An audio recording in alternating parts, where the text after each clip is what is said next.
ते नाही मारलं तर चालेल, काय अडचण नाही. पण ते तुम्ही जाऊन तिथे त्या बेसवरती बरोबर आपला पाय टॉप करून थांबवलं.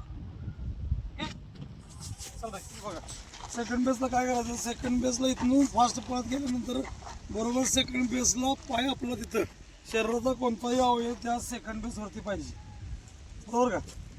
सेकंड बेसवरती शरीराचा हात असू दे, आपलं शरीर असू दे किंवा कोणताही अवयव शरीराचा आपलं सेकंड बेसच्या जर पुढे गेला तुम्ही पाक सोडून, पाठीमाग प्लेअर असतो त्याला हातात बॉल मिळाला काय करतो तो लगेच काय करतो, टच करतो. त्यामुळं आपलं सेकंड बेसवरनं बॉल पुढे जाता कामा नये.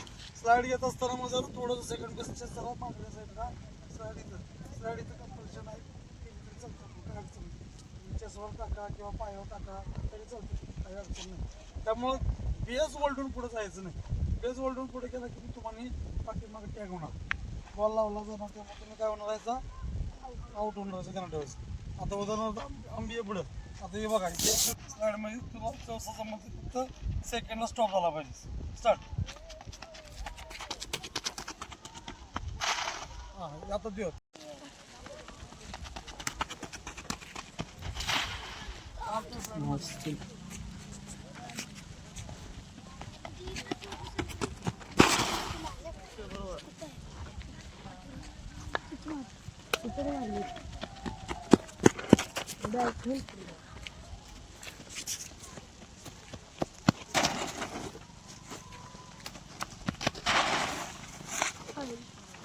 ईशा